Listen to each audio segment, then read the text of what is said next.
Hare Krishna, hello, namaste, and welcome. Today, we're going to be talking about Tulsi. Isn't she beautiful? Hey. So, Tulsi is Holy Basil.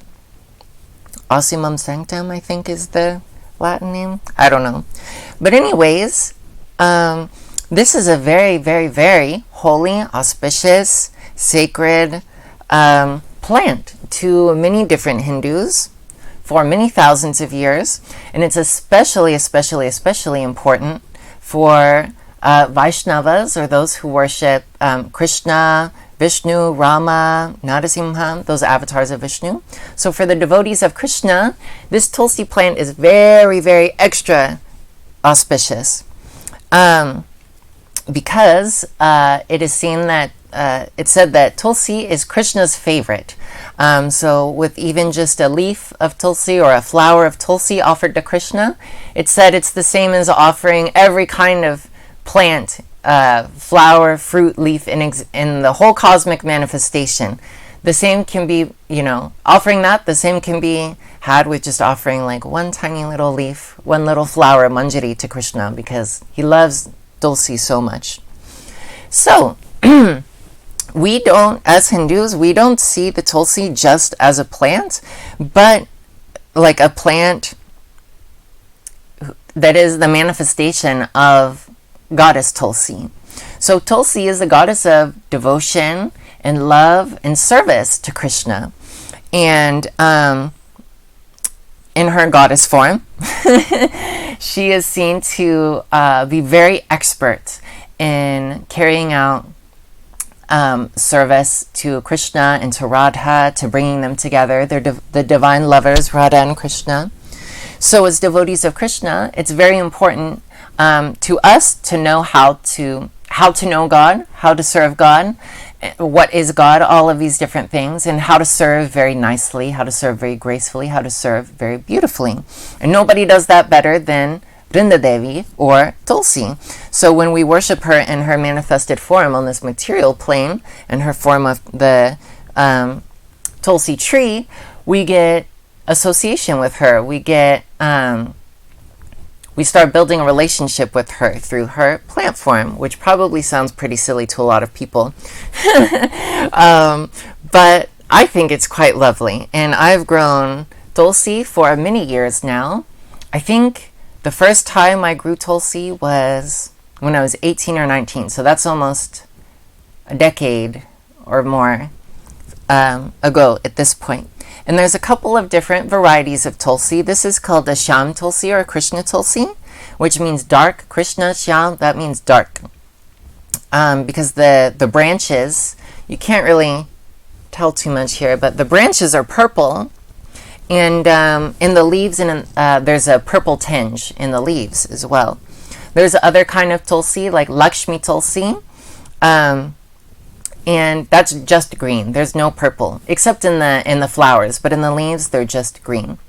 So most Hindus in the home, they will have a Tulsi plant. In India, it's very popular even till today. If you have the room, if you have your own home, in front of the home or in the courtyard, it's very common. You'll see there will be like a stand or a pedestal, a tall planter, and they'll have Tulsi in there in front of the house. And it's been the tradition for many thousands of years at this point that every morning, usually the mother or the wife, the woman of the household, will get up early and she'll go out and worship the Tulsi plant, offer her some water, some incense, a little diya, a light, walk around her, offer some prayers, these sort of things.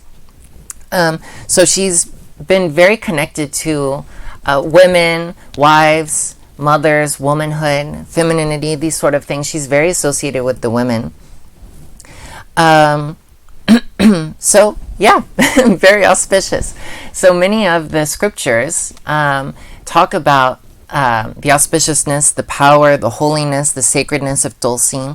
And it's said that anybody that keeps a Tulsi plant in their home, they aren't bothered by like ghosts or kind of lost spirits or hungry ghosts or negative entities or demonic entities or messengers of death or misfortune, disaster. It said that if you have a Tulsi plant there, all of these negative forces will stay away from you, stay away from your household, and will protect your household from all of these negative things. And since she is seen as a manifestation of Goddess Vrinda, and by many people this is seen as also the plant form or manifestation of Laxmi. If you don't know, Laxmi is the goddess of fortune, abundance, wealth, prosperity. So many people worship Tulsi as Laxmi as well. So to keep Laxmi in your home is to bring wealth, to bring abundance, to bring auspiciousness, prosperity, but not just on the material level, but on that spiritual abundance, spiritual wisdom, and bhakti, devotion, and love. And that's another thing that Tulsi is known for, is her devotion and love, and her beautiful, expert way of serving God. So in her goddess form, not her plant form, but in her goddess form, she's known as Goddess Vrinda, and she's kind of like the divine choreographer, or the divine, let's see, what's the word? Matchmaker, in a way. Because there's Radha and Krishna. Krishna's up on the altar there, pretty in his pink, and his lover, Radha. And they're always trying to get together, to meet, and to have loving pastimes and Leela, all these different things. Very beautiful story. Very symbolic of us trying to have our union and our love affair with God and with Krishna. So Tulsi is the one that's always bringing Radha and Krishna together, and she shows us through all these different stories and all through these different examples how we can know Radha and Krishna, how we can love Radha and Krishna, and how we can serve in a way that's very graceful, that's very beautiful, that's very pleasing to Radha and Krishna. So there have been so many saints, so many gods and goddesses and rishis, so many people who have gone on and on and on about all the glories of Tulsi Devi, and just by keeping her in your house, all the benefit that you get spiritually. That just by watering the Tulsi plant every day, having, all of these sins cleansed away, and having the mind cleansed, and to just sit in front of her and just breathe the air off of her, and to sit in her presence is very powerful. And it's said that any charity that you do, any good works that you do, anything that is uplifting, beneficial, positive, and good for yourself, for other people, for any sentient beings, for the animals, anything good, auspicious for the welfare of other living entities that you do, if you do it in the presence of a Tulsi plant, then it's said that, your good karma, is like times 10,000. That anything that's done in front of the presence of the Tulsi is magnified very greatly. So there's so many great, auspicious, lovely things about Tulsi. Physically as well, ingesting the Tulsi is very good for the body and for the health.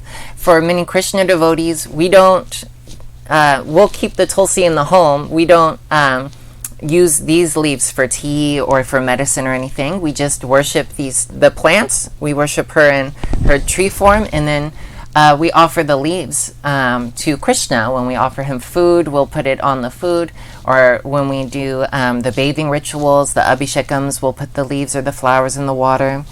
And the shaligram stones, which I'll do another video on that one day. These are stones which are seen to inhabit the Krishna is said to his presence as in the stones. It's a long story. He got cursed. He was cursed by Tulsi to become a stone, and later Tulsi became cursed to become a tree. So there's a story of their divine relationship, and how the Tulsi and the shaligram stones, how they always should be worshipped together, how they should always be kept together. And there's a very beautiful holiday in, as well, where they do a marriage ceremony or a wedding for the Tulsi tree and the shaligram stones. It's a really nice tradition. But let's see. Oh yeah, I wanted to touch a little bit on the physical aspects, because people have used Tulsi as medicinal, or as a medicine for many thousands of years, for headaches, stress, anxiety, to calm you down. It's also really great for like coughs, common cold, flu, those sort of things. And in my tradition, Krishna tradition, like everyone says, you don't use these from the Krishna Tulsi, you don't use these ones for medicine. But I have heard that certain Ayurvedic practitioners, they'll use the purple Tulsi. The darker the leaves, the better it is for lung conditions and respiratory conditions. So for like asthma as well, congestive issues and issues with the lungs. And actually one of her names, Vishvabhavani, she's the purifier of all the three worlds, and it said that, you know, any of the air that touches her becomes purified. So there are so many benefits to keeping a Tulsi plant, spiritually, you know, so many benefits, so many blessings, and it's not really that difficult to keep. I've invested over the years, I've bought like planter lights, I guess that's what you call them. I don't know, for like indoor growing of plants and stuff. But now that I'm living in Pennsylvania and the weather is nice and everything, I have many growing outside. 40 some Tulsis, I think, growing outside, and they're doing great. So I've grown her for a long time, and I try to distribute her as much as I can to devotees and to the local temples around. And there's a lot of merit and auspiciousness that comes to having a Tulsi. So it's really good to try and share her. And I know it sounds really silly that probably to some people that here I am talking about worshiping a tree and referring her to the plant as like a she and her and goddess and Vrinda, but yeah, I can't deny that having the Tulsi plant brings an amount of sweetness and subtle change. It's like a subtle upliftment. It's over time, slowly, even if you're not like a very spiritually minded person, or, you know, you keep a Tulsi in like a house where there's some fighting or arguments or discord, disharmony, like it might not be like right suddenly, but it's like slowly but surely the Tulsi subtly changes the atmosphere from like a more tamasic or rajasic kind of atmosphere to a more sattvic atmosphere. That means more of like a dark, lazy, lethargic, or argumentative, or fighting kind of atmosphere will be lifted to a more like peaceful, harmonious, smooth, lovely environment. So yeah, so that's Tulsis. I'll probably make a couple of more videos on care for Tulsi, like how to actually plant them, and then issues around pruning, and when she flowers, like you can see, I think there's a little flower there. That's called the manjari, right there. And those are Krishna's favorites. And we'll pluck those manjaris and offer those on any day you can offer them, but there's specific phases of the moon called Ekadasi, the 11th phase of the waxing and waning moon. They're seen especially important and auspicious to Krishna. So at that time we'll offer these to him. But as long as you pinch the little manjaris off while they're still small and you don't allow the plant to go to seed, the Tulsi will just keep growing bigger and bigger and bigger. So it's not just like the basil that you get like at the grocery store, and it might last for a year and then die, and maybe if it went to seed and some seeds dropped, it'll come back.